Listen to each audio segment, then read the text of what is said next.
Welcome to the WebMD Health Discovered podcast. I'm Dr. Neha Pathak, WebMD's Chief Physician Editor for Health and Lifestyle Medicine. Very often on this podcast, we address the unique needs of the sandwich generation. That's the generation that's working, raising children, caring for itself, and potentially also caring for elders. In the middle of that, we're also developing and maintaining friendships.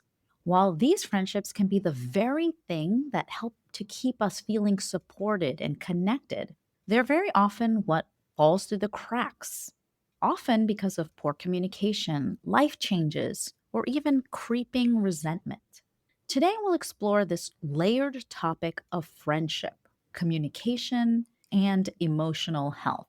We'll ask tough questions like why jealousy may creep into friendships and how to spot the warning signs that a slow drift is turning into a silent goodbye.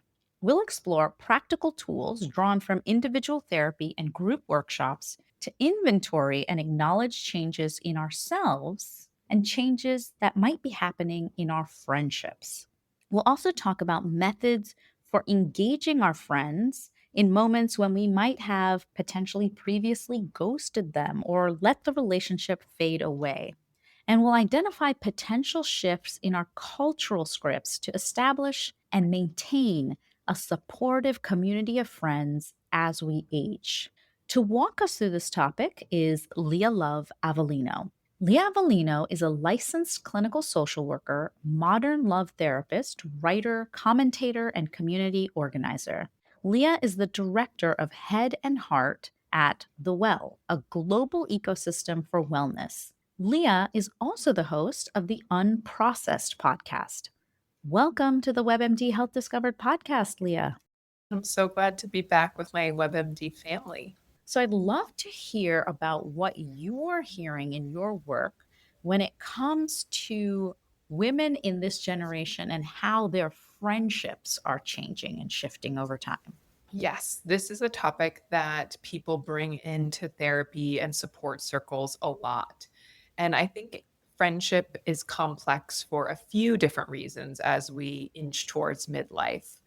The first thing that people are reporting is caregivers are very taxed right now. We have responsibilities for our elder parents, especially as people choose to have children later in life. We have young children, we have jobs. And what typically happens is we tend to prioritize the have tos over the want tos. So we're so focused on all the things we need to check off our list because anxiety tricks us into thinking, if I get through this list, then I'll finally feel better. However, as I'm learning, and many of my patients, we never get through that freaking list. It just continues to grow. And so these want tos, these more optional quote unquote things like friendships, tend to go to the wayside. The second reason is there is no contractual obligation for platonic friendship. So, unlike those who choose to get married or have a job, there's a commitment that's required. And so sometimes we show up even when we don't want to because we have to. But again, some of these things where there is no code of ethics, there is no defined agreement, it can get a little bit messy as our circumstances change and our needs change. The other thing is that even while we're experiencing all these life demands, what we're learning from the data is people are very lonely. 65% of parents report feeling like they don't have connection, that they're isolated and they feel lonely most of the time or sometimes. 40% say they do not have support in the parenting role. And what we're learning from social trends is typically people feel like they need to rely on their partner. We have this idea in our society that our partner should meet our emotional needs and all of our messiness should be dumped on our romantic relationships. Friendships are the thing that should remain easy and untouched. This should be fun all the time, but that's a major misconception. Our needs need to be distributed across multiple people and sources. And friendships, if you're doing them right, I'd venture to say should be messy. I'd love to kind of build on that point because you describe midlife friendships as essential. So, getting to your point around having so many demands on us that this is sometimes an outlet for us where we can feel supported, but also fraught. So, tell us a little bit about what makes this life stage uniquely challenging for women's friendships compared to what we're thinking about friendships in our teens or early 20s. So, a few different things happen socially and culturally. Midlife is a huge reflection point. It's a time where many of us look back and we realize, wow, we're getting towards half of our time on this planet if we're lucky. And we did all the things, right? We may have picked the partner, picked the job, had the kids, followed all of the societal rules. And because we did that, we're now at a developmental inflection point where we can say, wait a second, who am I? What's happening? Why am I spending time with these people? What the hell do I actually want? And so, midlife in psychology is often compared to adolescence because it's this time where we notice we have an increase in needs because we feel more lost, we feel more uncertain, but we're also ambivalent about how we feel about that. A part of us is like, ugh, I don't want to have these needs. I don't want to have to fall apart. I don't want to have to be moody all the time in this perimenopausal angry state. Right. And so we're having an increase in needs, and the old ways of being no longer work for us, but we also have all these demands on us. So we don't really have time to negotiate all of this. And what I find happens in these midlife friendships is sometimes people just withdraw, right? That we punted on the coffee date, or we've had unfulfilling conversations, or the jealousy has built up. And because there's so much of the implicit that hasn't been made explicit, we just sort of retreat rather than lean into that conflict. The second trend that's very different is when we're younger, there's way more predictable spaces for gathering. So, for example, if you go to an institution like college, you're meeting on the quad, you're having those lunches. It's sort of expected in this exploratory time of life that your friends are part of the center of your world. As we get older, we take varied paths. And many of us learn that closeness is dependent on sameness, that moms should be friends with moms, that 20-year-olds should be friends with 20-year-olds, that we should stay in the bubble we know, when really I'd venture to say that closeness has nothing to do with sameness. It's just about how the differences get negotiated and addressed, how the needs get communicated about. How do you best encourage people to think about ensuring that they make the time for friendships? And then we'll get to the second piece of that is to make that time high quality time with their friends. I love that you said that second piece because I think sometimes that's why the first piece doesn't happen. Right? So if someone's asking me to hang out and I keep delaying it, there's often a reason why. Sometimes it's the realities in my life, but sometimes it's because there's something in that connection that just doesn't feel so good. So the first thing to do is look at what you value. One thing I notice about people is they'll often say to me things like, I value connection. And then I'll ask a question, so how much time do you give towards connection in a week? And what we find is they gave to their dog, they gave to their kid, they gave to their exercise, they didn't give to that nurturing connection.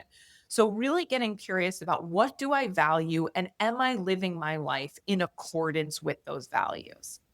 The second thing is asking yourself, what is getting in the way if I'm not? Is it a belief system where I prioritize my partner's needs and my children's needs over my own? Is it that my relationships no longer fit as I've gotten to midlife and I've just been avoiding that because it feels too hard to grieve?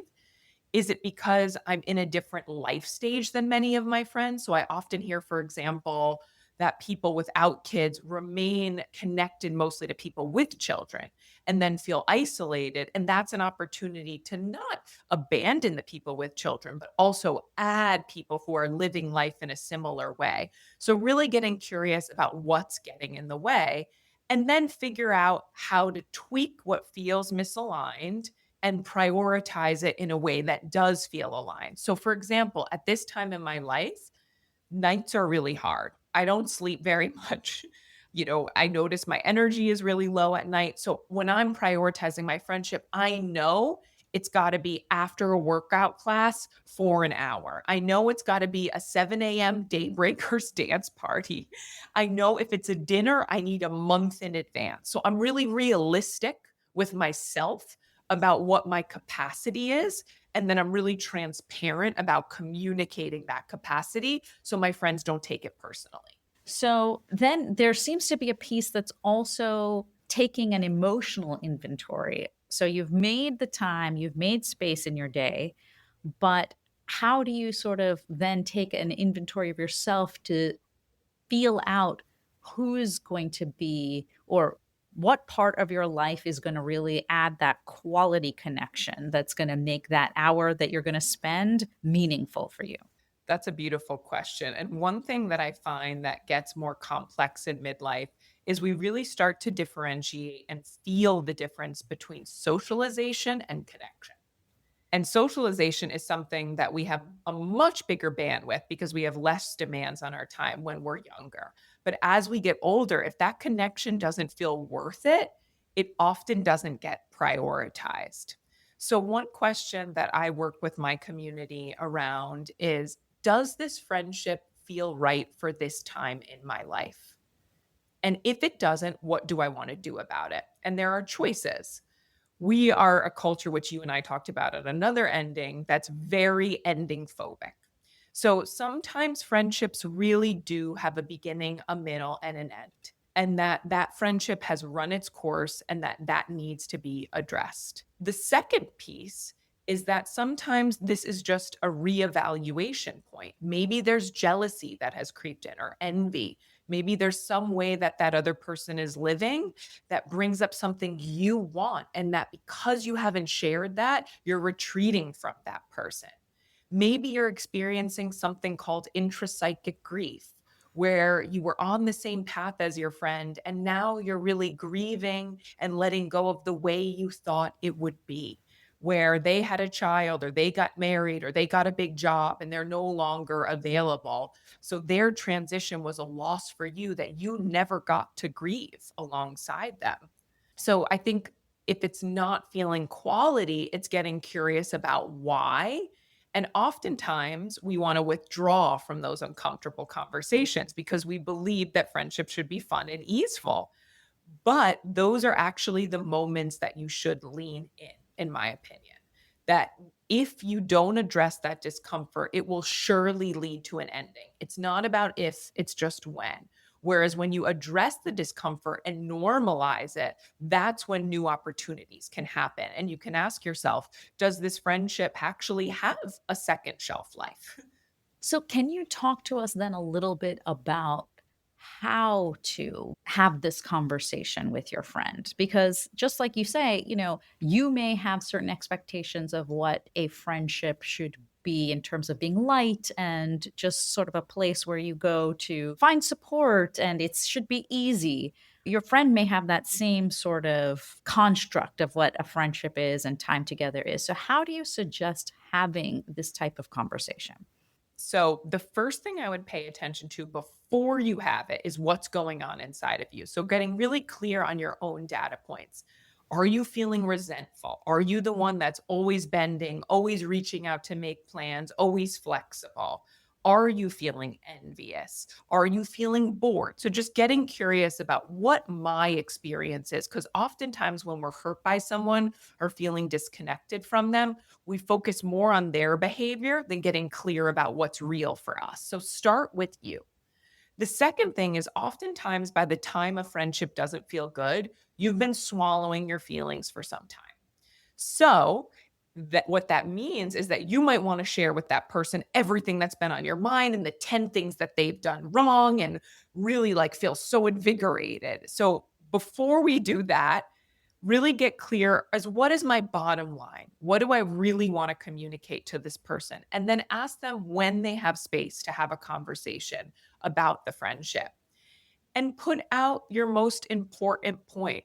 I'm feeling like the friendship isn't feeling good anymore. I haven't been feeling close to you. So much has changed, but we haven't really talked about that. So, really using I voice, being clear about what you feel and what you need, and making space to ask what the other person feels and what the other person needs. And be aware that oftentimes we have assumptions. We might think someone doesn't want to hang out with us or is not feeling connected to us because of something personal. Meanwhile, they're going through a dark time in their life and they've just been too embarrassed to share. So just really go in with an open heart and mind. And can you talk a little bit about the intrapsychic grief you were mentioning before, where being aware of this change or this shift and being able to go through a grieving process, if things are changing, even if you're still maintaining that friendship, it may have changed. How do you think about dealing with that grief? Unnamed grief is one of the biggest destructions of women's relationships. I've done therapy between friends before, which is a really beautiful practice. Oftentimes people think they just have to come in with their couple, their partner, but you could bring your friend in to work through these challenges too. And so when we experience a life change that's exciting or new, like getting married or getting a new job, our friend experiences a loss. And that is something that we need to make space for because as our circumstances change, our needs change. And if that grief doesn't get expressed, it often leads to distance. So, having a conversation that normalizes, I am so happy for the wonderful things in your life, but I'm so sad that we're not having drinks every Friday at 6 p.m. anymore. And that when I'm with you, you have a baby strapped on your chest. Or your attention is different or your availability is different. So naming it actually allows it to soothe and act as a balm for the relationship.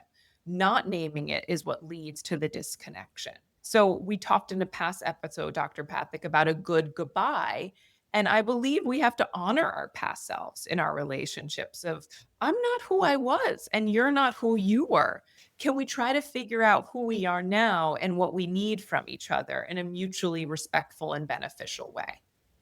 I think that's really powerful. And it brings me to another question, which is when it does get to the point of you're recognizing in yourself or the other person is recognizing in themselves that this is time for a good goodbye, that this might be a friendship that had its beginning, had its middle, and perhaps it is sort of ending. We've also talked about ghosting in friendships and relationships.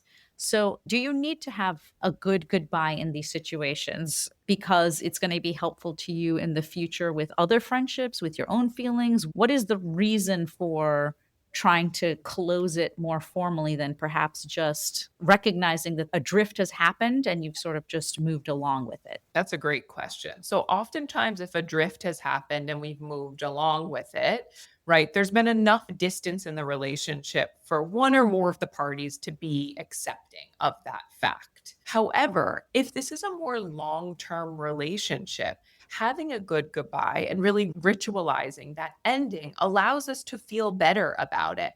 Ghosting at the end is often because we feel some guilt.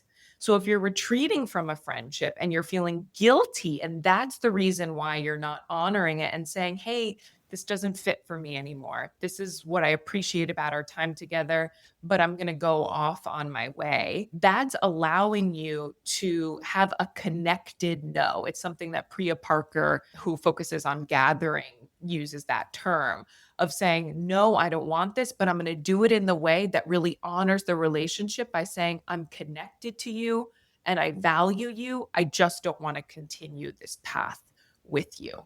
But before we get to that ending, I like to go to it through an inventory of have I tried?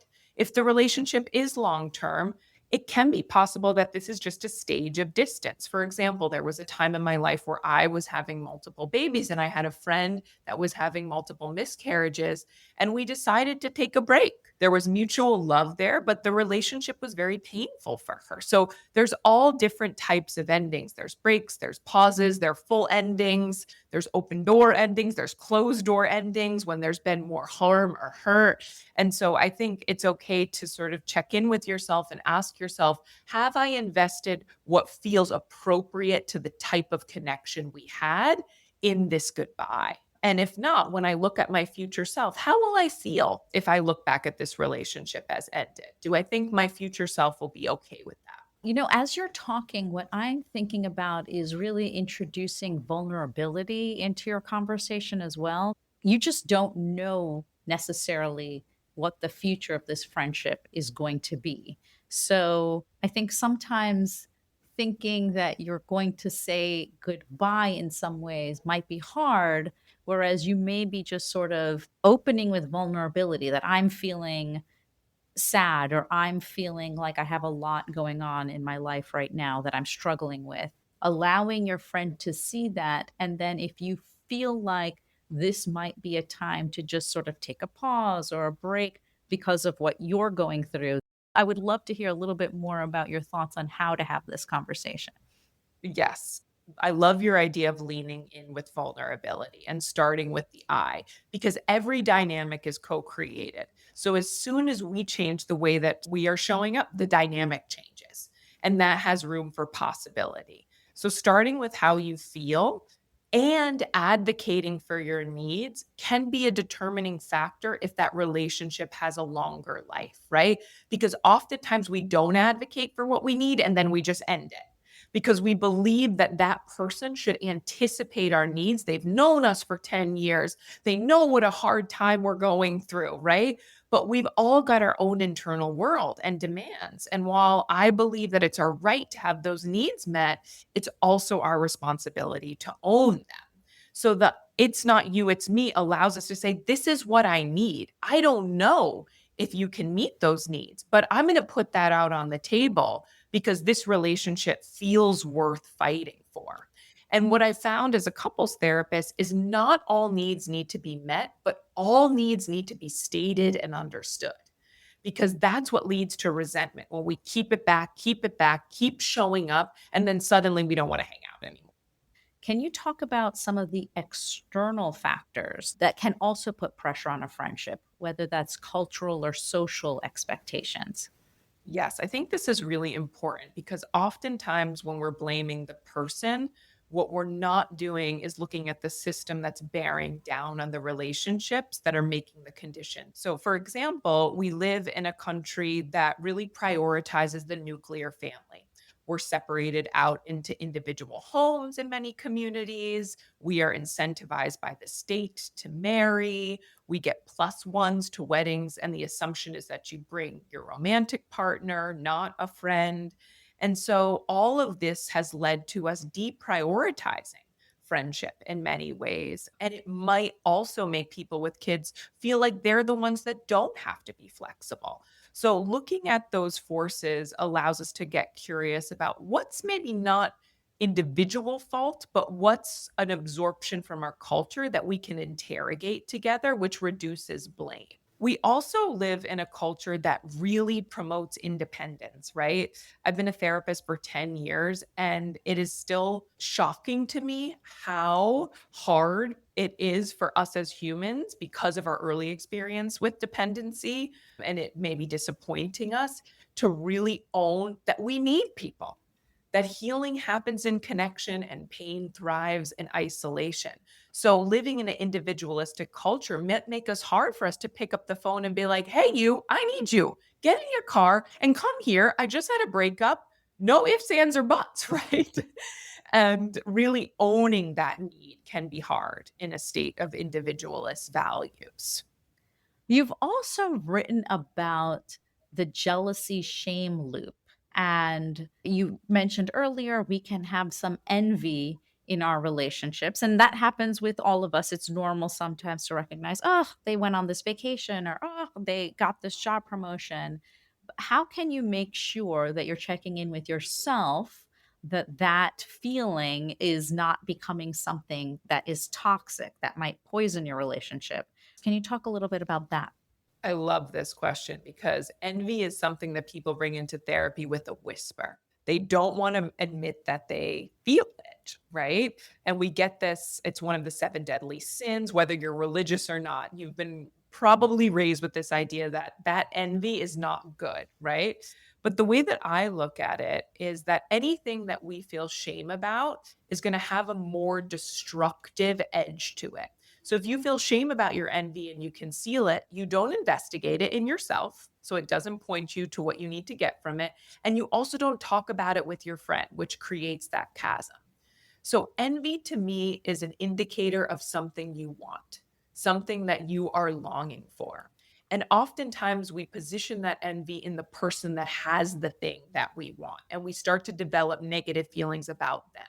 But if you bring envy back to you and get curious about it rather than shameful, it is an invitation to not settle for things the way they are, to advocate for change in your own life. So, really having a more positive attitude towards envy allows you to do something with it, continue to go towards and fight for the things you want. It also can feel like a huge relief to name it out loud. So, for example, when I was having a hard time conceiving my second kid, I named to a friend, like, "Oh, I'm just so envious that this was so easy for you. I'm so happy for you. And I really wish that I was on that same path."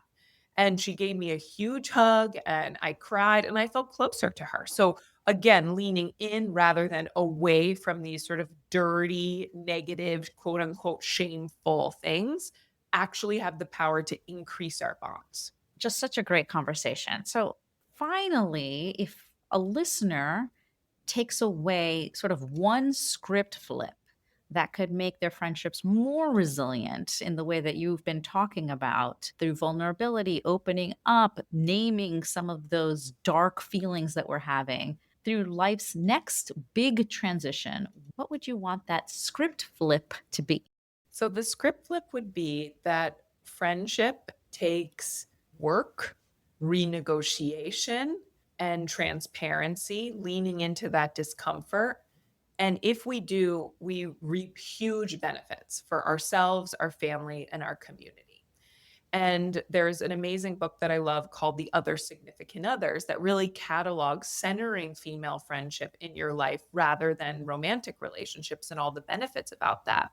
And what I would want invite listeners to do is allow yourself to just fantasize about repositioning friendship at the center. What if you shared your credit card bills with your friends? What if you shared parking car responsibilities with your friends? What if you shared nighttime bedtime routine with your children, with your friends? And again, this isn't to say that you should, but just allowing our mind to start to think of things in new ways creates new possibilities. And really owning and leaning into that need rather than shying away can create some amazing connection. Thank you so, so much for being with us today. I really appreciate the conversation. I loved being with you as always, and I'll see you next time. My key takeaways from this discussion are that friendships are essential for our emotional health and wellness. Most of us recognize that. They're not a luxury or an afterthought, even though most of us probably also don't invest as much time into our friendships as we should. If we don't say the hard thing, it may inevitably erode a friendship. So it's crucial to make the implicit explicit. We invest in our friendships when we check in with ourselves, our reactions, our resentments, our needs, and communicate those effectively with our friends. And it's important to remember that our needs need to be renegotiated as our circumstances change throughout our lives. Relationships are meant to be dynamic and evolve as we grow and change. So, really important that we give ourselves and our friends grace as things shift. To find out more information about Leah Avellino, make sure to check out our show notes. Thank you so much for listening. Please take a moment to follow, rate, and review this podcast on your favorite listening platform. If you'd like to send me an email about topics you're interested in or questions for future guests, please send me a note at webmdpodcast@webmd.net. This is Dr. Neha Pathak for the WebMD Health Discovered podcast.